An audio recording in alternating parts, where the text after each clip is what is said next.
Welcome back. Now, in Nigeria, women have made remarkable strides in the media industry, from television to radio to owning powerful platforms in digital spaces. But the question remains, how can Nigerian women fully harness these prospects while overcoming the persistent challenges that hold them back? Joining us this morning to shed more insight on this topic is Ugomma Kuki. She's a broadcaster talking on women in media in Nigeria, prospects and challenges. Good morning and thank you for joining us. Thank you for having me. How would you describe the journey of Nigerian women in the media industry over the years, and what milestones would you say stand out in terms of representation and recognition? Well, the journey for me, I would say, has not been very easy for women because you are in a space where men are mostly dominant. If you remember, if you know that what we have, it's the natural thing that is done, or the way it is gentlemen of the press. So you know it's you are in a man's world. So it wasn't easy for women because it was like a man dominated industry. So it wasn't easy, and it was mostly the men that were in that space. So any woman who came in there was just struggling. And you know, if you are in a man's space, you have to double your effort to be recognized. So it took a while for women to be able to get to um, the position of leadership. As at 2019, even when UNESCO had this survey, they said it was like 29% of women that were in the media. So it wasn't easy for women to get to that leadership role for so many reasons. Yes, we will say it's not the women that have all the problem, but you have women who already had the stereotype of women are supposed to be in the kitchen. You have the issue of stereotype of women are supposed to do little, they are not supposed to do stressful things, they are not supposed to go into very difficult positions. And then, of course, if a woman is supposed to be in the kitchen, it means the woman is supposed to give birth to children, to take care of the children, and not to go in a male dominated place. And you know, journalism is not one very easy field for people. So you have to, you're dealing with situations where you have women going to the field and going to the field to cover events. And when we're talking about events, we're talking about real events, we're talking about war, you're talking about politics, you're talking about crises, you're talking about so many things. So they had this limitation. Women already had a limitation. No, you can't be in those places. And then, of course, we had women there who were not even ready to do anything. They were just there because it was just a job to be done. And so they had this stereotype and biases that, okay, let's give the women the makeup beats, let's give the women the fashion beats, let's give them all those soft beats for them to be able to be part of the industry. So it was some kind of stereotype that affected them. And so we also had women who lacked ambition. They didn't want to do so much. They just wanted to do the minimal they would do. So they just boxed them into a place, and they were not able to do much. And of course, don't forget that in terms of education too, we had the limitation in education. Not everybody wanted their girls educated. Even the ones that were educated, it was just to end in the kitchen or to do some lesser things, not to run around and be carrying those days for some of us. It was like carrying heavy duty things, not the simple recorders you carry today, and then carrying the cameras and running around. It was so much for women to cope with. And so you didn't have many women there. And of course, we still had also the issue of gender violence and harassment, which people went through, which was also a limitation. But today, I think it's a lot more different, because even now we have a lot of people who have changed these narratives. I remember when I got into my organization the first time, I had this lady who was always talking about she looks forward to a day when a woman will be a chief news producer, will be an assistant director, and all that. And I remember telling her, "You're very ambitious. Just leave me to stay where I am." Yes, that's what I said to her. Just leave me to stay where I am. I am very ambitious. As I speak with you today, that lady just retired, and she retired as director of digital media. So it's her ambition pushed her, and she kept working. And of course, because you had those kinds of people around, it was encouraging people like us who didn't have that much ambition to do all of that. So sometimes it's also not having some mentorship around you, not having people who will mentor you, people who will encourage you. So it slows you down. But if you have people like this lady that I'm talking about, it's a lot easier for you to want to focus, a lot easier for you to want to do more things.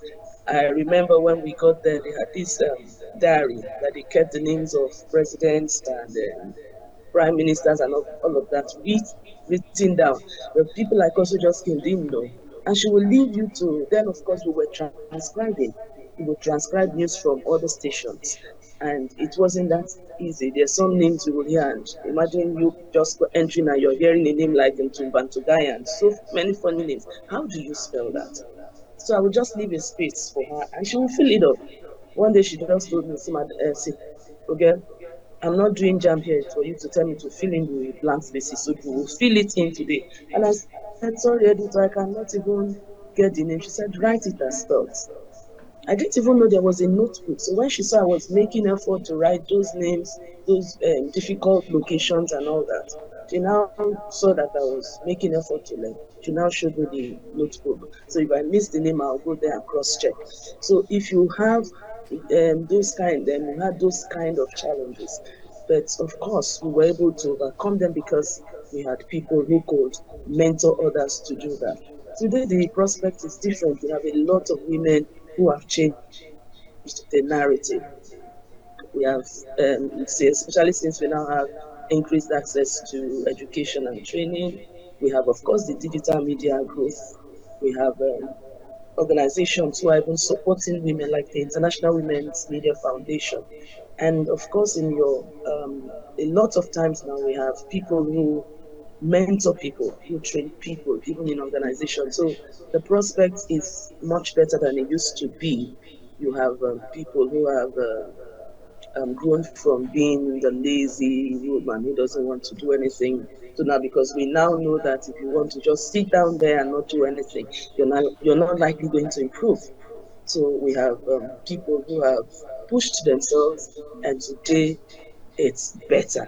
Today we have success stories of women who are in leadership position. Yes, they are not where they are supposed to be, but a lot of improvement has been made in that direction, and we've seen women who have risen to leadership positions. Several women who have risen to leadership position. I can proudly tell you that I'm a member of the Guild of Editors, and we've had a woman president in the Nigerian Guild of Editors, the same male-dominated industry. So I think there's a lot of improvements that we've had, better than what we used to have.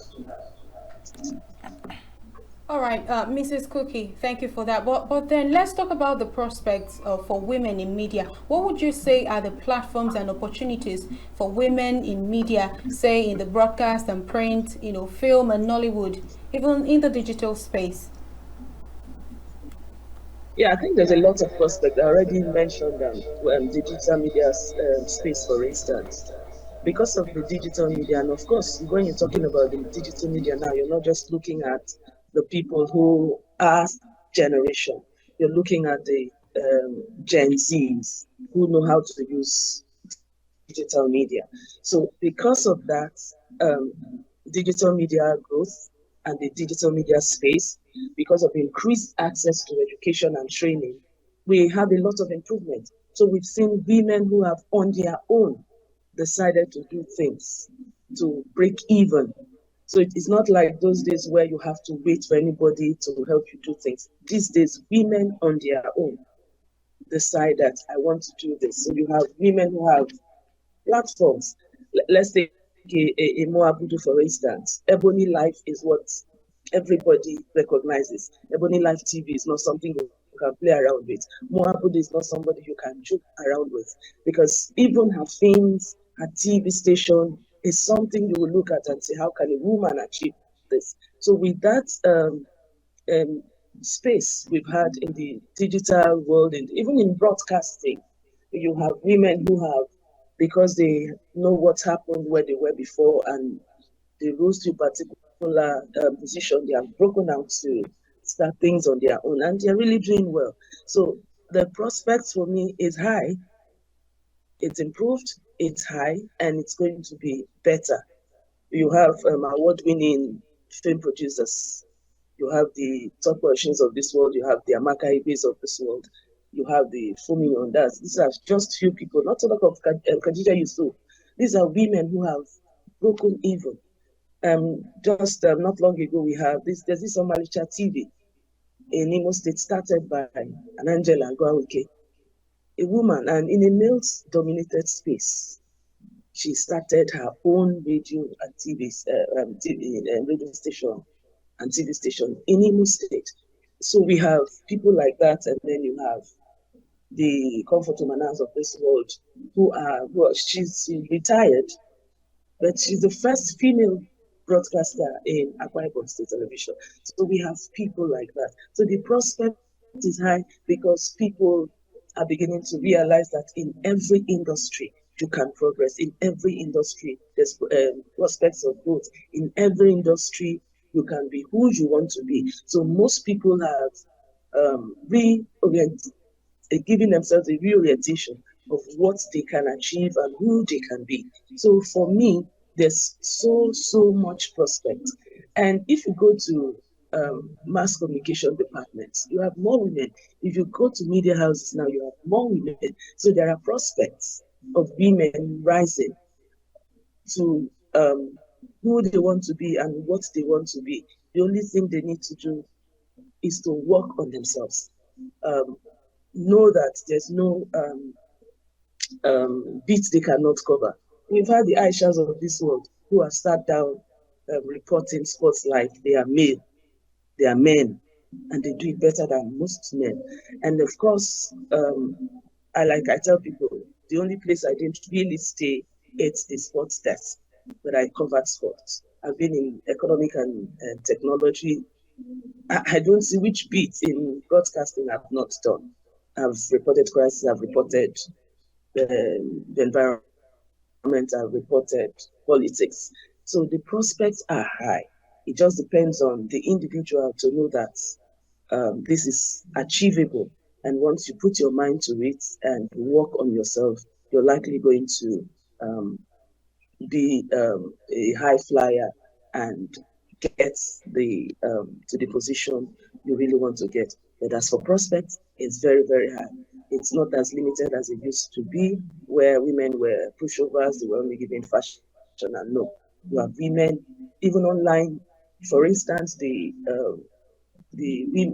online association, the editors, it's a woman leading Go Cup, for instance.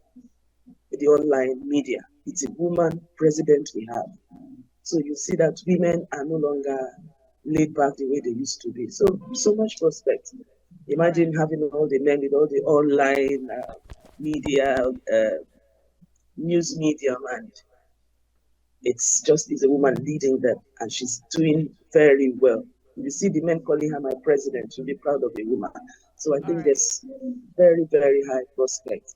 It's just the individual putting themselves to it and being resilient enough to work on themselves to get to those positions. Now, several studies and even opinions suggest the pay gap between women in similar roles compared to their male colleagues or counterparts. How serious would you say is the issue of pay disparity for women in Nigerian media, and what steps can be taken to ensure equal pay for equal work? Well, equal pay for equal work. As far as I know, in the federal government organizations, it's equal pay for equal work. Nobody is paid less than the other. No gender disparity in payments. I also know that in private organizations, it's the same thing. Even though in some countries we have those disparities. And don't forget also that sometimes in private organizations is your ability to bargain, whether you are male or female. If you get in there and you bargain, if somebody your junior, I had that kind of experience. I was to go and I applied for one organization, and a junior of mine who was in that organization told me, "Madam, it's your bargaining power. I am being paid so and so. So if I'm being paid this, you should know what you should ask for." So you have those kinds of things that make it look like men are paid more, even though we have, okay, let me just give an instance. In federal government organizations, for instance, if you're transferred and you are a man, those are the kind of things I think should be adjusted. If you're a man and you're transferred, the movement, the relocation, it takes care of. They consider you having a family. But if you're a woman, you're transferred, you're your own. They just transfer you, pay you your relocation, whatever money they are supposed to pay. Your husband is not considered, your children are not considered. But they do this for men. And you ask yourself, if you're transferring a man and who can even decide to leave his wife and move alone, why would you transfer a woman who has to take permission, so to say, from the husband? Because the husband says, you can't move, there's nothing you can do except you want to break your home. And you are transferring that woman, you are not considering her family. So those ones for me, it's where you can talk about equal pay for those kinds of things. But I don't think we seriously have that existing in Nigeria, where people are paid, female are paid lesser than the male. I think it's just your bargaining power and maybe your qualifications and all of that. But if for any reason we have that happening in any organization, I think people should talk about it so that it can be changed. Because for goodness sake, we all went to the same kinds of school, we had the same kinds of certificate. That's what I tell men. You can't come and brag to me because I have men who are better than me. I have men who are better than. So it's not because of gender that you're better than anybody. It's just because of your qualification and what you can do. So if it's based on qualification and what you can do, I don't see why anybody who um, are both qualified. For instance, we have the same degrees, we have the same experience, we have, and then you now employ me, you pay the other person more than the other. I think people should All speak right. out if that is the situation, so that labor or whoever in the unions can take it up from there and do something about it so that that can change. You can't be doing the same job and be getting different pay. It's not right. All right. It's All right, Mrs. Cookie, injustice. looking ahead, what policies or models or let's say international collaboration must Nigeria adopt to ensure that women in media not only thrive but also compete on global stage? Well, I don't know if that has to do with government. It has to also do with the individuals. There's so many opportunities out there. The issue is whether we're taking these opportunities, whether we're seizing these opportunities. Let me give an example. There are fellowships everywhere. On Mondays, for instance, I get fellowship opportunities where people can on their own. Sometimes, in fact, most times, these fellowships are paid for. I went for a fellowship for 6 months in Germany, all expenses paid. I didn't pay a dime for those 6 months, and I was being paid stipends for 6 solid months, and I was still collecting my salary because it was a fellowship. So we have those fellowships out there where this can be done.